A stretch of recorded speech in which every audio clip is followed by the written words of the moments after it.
नमस्कार दोस्तों, हमारे चैनल नूतन अमृतवाणी में आपका स्वागत है।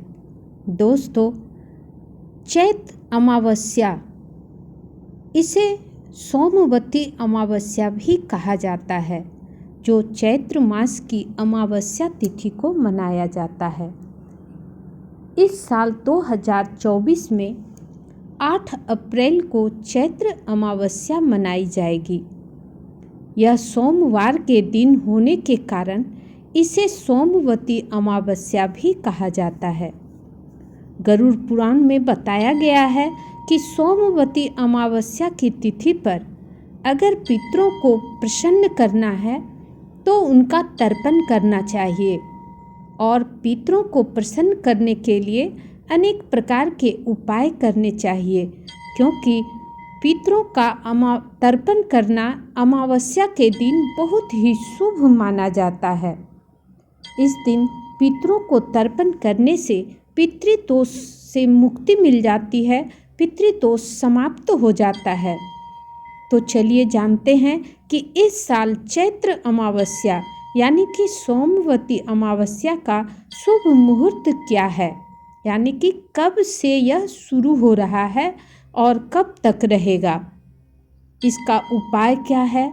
इसमें कई तरह के उपाय किए जाते हैं, तो वो उपाय क्या है, कौन कौन से उपाय करने से पितर प्रसन्न होंगे और भगवान भोलेनाथ एवं माता पार्वती की पूजा करने से कैसे भोलेनाथ किस प्रकार कौन सी पूजा करें जिससे कि भोलेनाथ प्रसन्न हो, और पूजा की विधि क्या है एवं समस्त महत्वपूर्ण जानकारियां मैं आपको देने जा रही हूँ।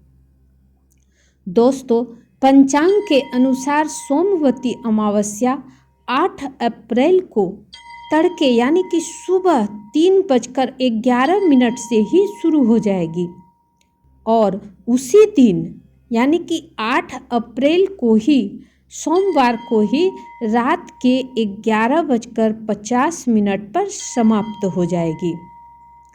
तो उदया तिथि उसी दिन को माना जाएगा और उदया तिथि के अनुसार सोमवती अमावस्या 8 अप्रैल को ही मनाई जाएगी।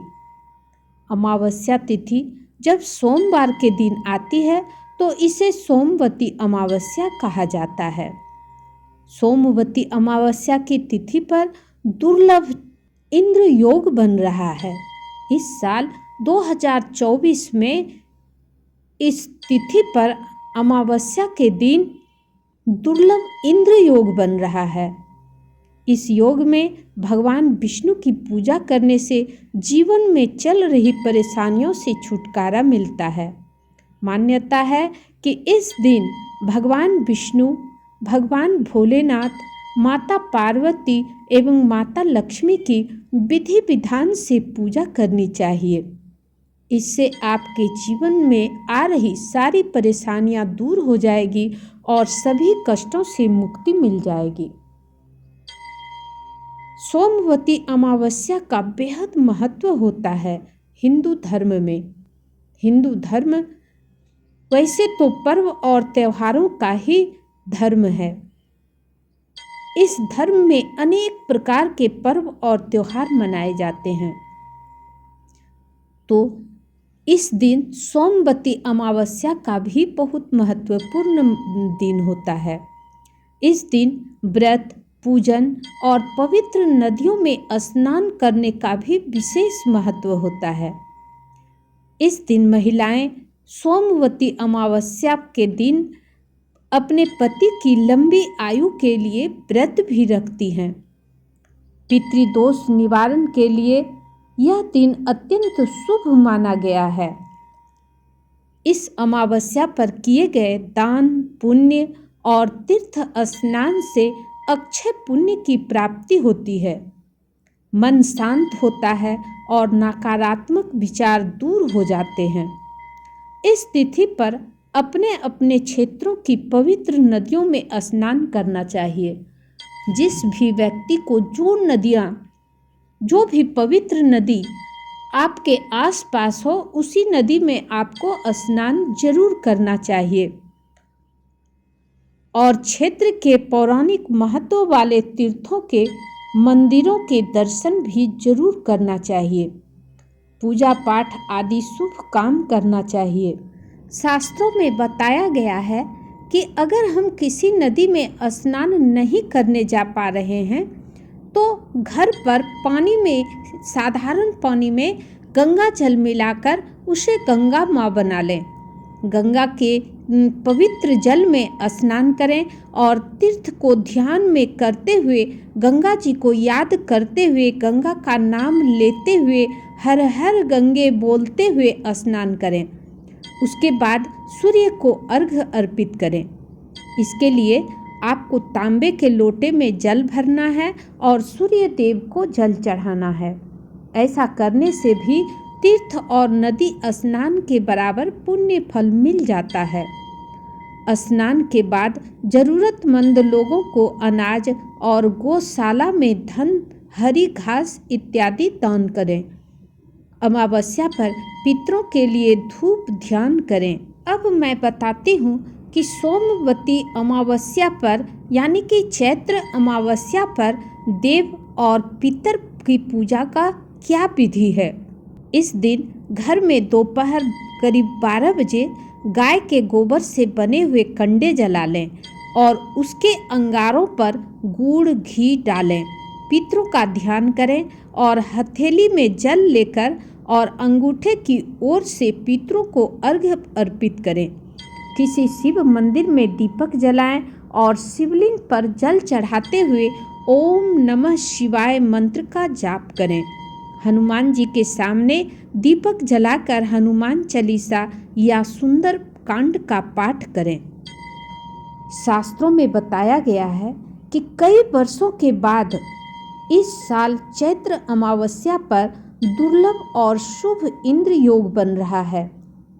यह योग शाम 6:14 तक रहेगा। इस योग में पूजा पाठ और शुभ कार्य करना बहुत ही शुभ माना गया है।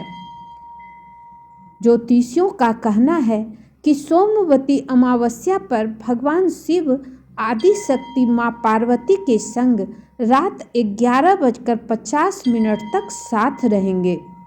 इस दौरान भगवान शिव की और माता पार्वती की पूजा विधि विधान से करनी चाहिए तो हर मनोकामना पूरी हो जाएगी।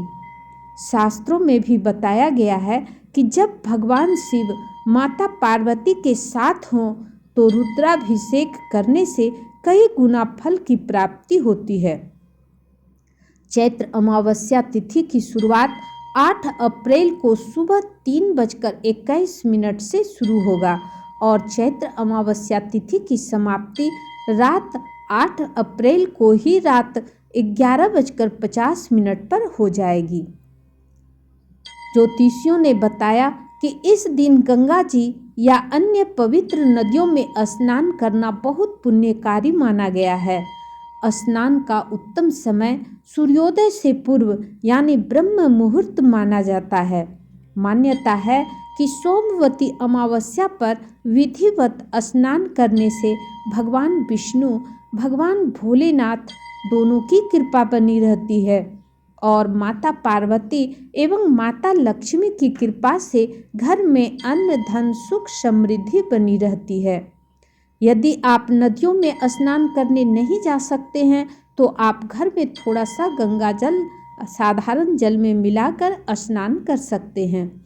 मान्यता है यह भी कि इस दिन विधिवत स्नान करने से पितरों की आत्मा को शांति मिलती है।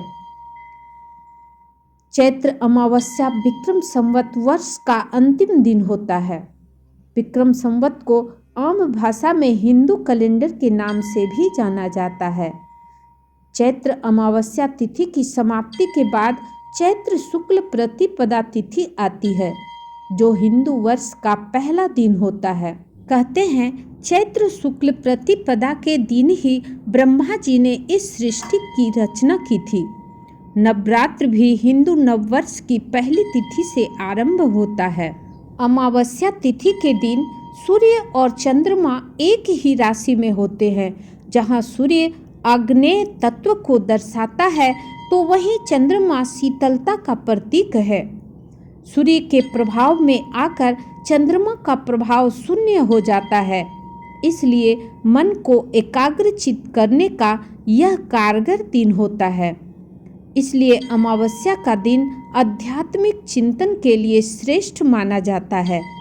अमावस्या को जन्म लेने वाले की कुंडली में चंद्र दोष होता है। ज्योतिषियों ने बताया है कि पद्म पुराण के अनुसार पूजा, तपस्या, यज्ञ आदि से भी श्री हरि को उतनी प्रसन्नता नहीं होती जितना कि प्रातः स्नान कर जगत को प्रकाश देने वाले भगवान सूर्य को अर्घ्य देने से होती है।